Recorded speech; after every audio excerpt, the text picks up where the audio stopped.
Hello, thank you for stopping by. My name is Becky and this is BecxReadz, and today I am going to share with you some bookish gift ideas based on somebody's love language.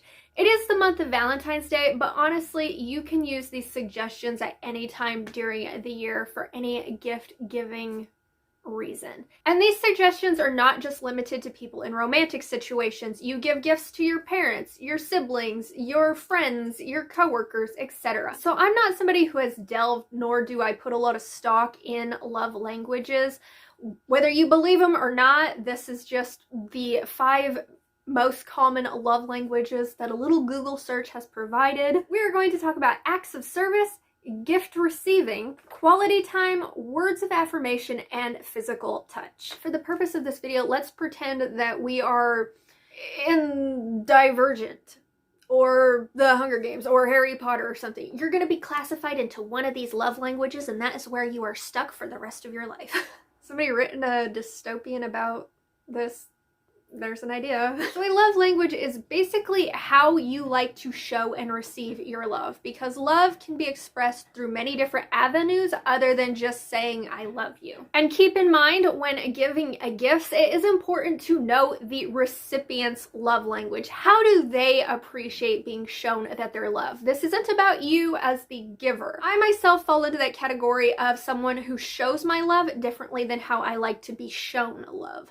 So keep that in mind, and if you don't know your recipient's love language, simply just ask them. I'm sure they could tell you. So let's start with acts of service. Say they bought a bookshelf for themselves and it's just been sitting in the box and they just haven't gotten around to putting it together.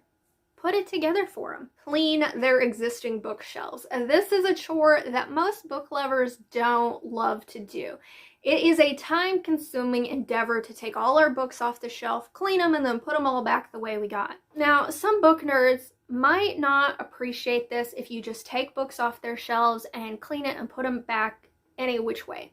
So here's what I suggest. Take a picture of each of their shelves. That way you know exactly how it looks before you take books off the shelf and clean them. And then you can put them back on the same way they were there.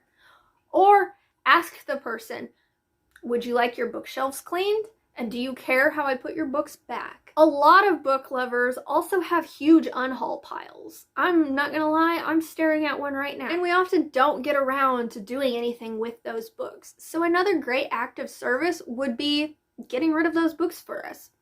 Donate them to a library for us, take them to Goodwill for us, take them to a local used bookstore and get store credit for us. Anything like that. This is, again, a thing that I would ask before doing. Be like, hey, what's with this stack of books? Are you done with it? What are your plans for it? And if they're just like, oh, I just haven't gotten around to getting rid of them, just ask them. Be like, hey, I could do that for you. Because some book nerds like to do unhauls before they get rid of their books. So make sure you ask before you touch. But I think this would be a really good act of service because it's something that takes time out of our lives to take books somewhere and get rid of them that we ourselves wouldn't have to do. Now on to gift receiving, and this is probably the easiest one that I could come up with. Get them books. Chances are the book lover in your life has a wish list. Buy them books off their wish list. It's that easy. But I will give you some other ideas just in case you want to put a little bit more thought into it than just that. Buy them a bookshelf, or if you're super crafty, make them a custom-made bookshelf. That would be an excellent gift for a book lover. Gift them a book box subscription. Now this could be kind of hard because most of the popular book subscriptions have waiting lists. But if you have a book lover in your life, get on those waiting lists. Put in your email address, put in their email address. That way, one of you has the chance to get into that book box subscription service. And then if it's you, gift them a 3 or 6 month. It could be expensive, but if you have the means to do it, this would be an excellent gift to give the book lover in your life. Give them bookish gifts, such as annotation supplies if they annotate their books. Bookish shirts for their favorite book. All you have to do is go on Etsy and you will find a plethora of people who design bookish shirts. Get them some sort of tablet or e-reader if they don't have one already. Get them a waterproof Bluetooth speaker for their shower so that they can listen to audiobooks in the shower.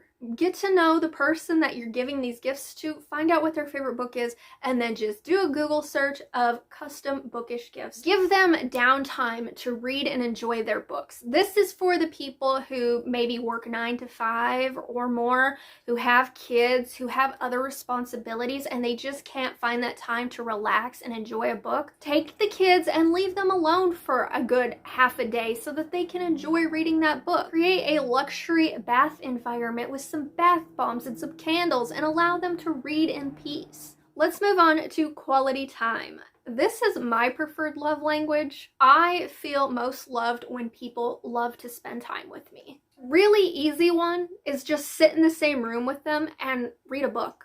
That's all you gotta do. Turn off the TV, put away your phones, and just read a book in silence in the same room. That's great quality time for a book lover. Are you going on a vacation together or a really long road trip? Put on an audiobook and listen to it together. And again, talk about it as you're going along. Go book shopping together. This is one thing my sister and I do really well together. So once again, it doesn't have to be romantic. We go to bookstores together. We don't like and read the same books, but we go to the same bookstore and we search around and then we sit down and we share the books that we picked out. It's a great way to spend time together. Take a vacation to a bookish destination. Now, this doesn't have to be some extravagant thing. If they really like Twilight, go visit Forks, Washington. If they really like a book set in Miami, Florida, go to Miami. If they really love Outlander, go to Scotland with them. If they really like fantasy, go to a Renaissance fair with them. Now let's go on to words of affirmation. And this was kind of difficult for me to think of something, but I thought of a couple. If you see a reader in your life enjoying a book, talk positively about that book. Be like, oh wow, that's a really cool cover. Tell me about it. Or what are you reading? Tell me about it. There's nothing book lovers love more than somebody who is just as passionate about the books that they are passionate about. So even if you've never read that book, simply just listen to them talk about it and be like, oh my god, that sounds so cool. And if they have a passion, say it's like book binding or book annotating or book reviews or something about that, jazz them up. Be their cheerleader. Be like, I am so proud of you. You do such an awesome job at this. Another fun way to use words of affirmation is say that you're reading a book and you really like a character and it makes you think of your mom, your sister, your best friend, your girlfriend, your wife, whatever it may be, your coworker. Bring that up to them. Be like, you know, you really remind me of this character because X, Y, and Z. That'll really make them feel awesome because they'll know that by reading a book that you love, you think of them when you read that character. I don't know, that just sounds like fun. And the last one is physical touch. Now, I couldn't really think much of this either, but I thought of a couple, okay? Now, say you're somebody who doesn't love reading. You don't even have to read a book. Just sit there, watch TV, play on your phone or whatever, and let the person who needs physical touch lay their head in your lap or rest their feet on you or something like that. Or if you're just sitting next to somebody, just let them rest their shoulder. They crave physical touch, so they just want to touch people in some way.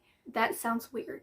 And the only other one I could think of for this love language actually does apply to people in romantic relationships. That is, read the books they're reading and then just do the things that they're reading about. This is going to come in especially handy if the person reading the book is into romance and spicy romance. Figure out what they're reading and then do it.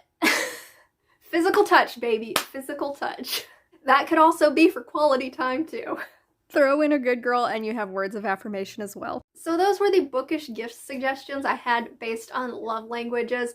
Let me know if you have any other ideas down in the comments because while some of them were easy, some of them were quite difficult to think of ways that you could incorporate books with love language. Let me know down in the comments, what's your love language? But if you don't feel like commenting that but would like to let me know that you made it to the end of this video, could you just leave me a heart emoji? And with that, thank you so much for watching, and until my next video, go give the gift of reading in some capacity to somebody. Bye.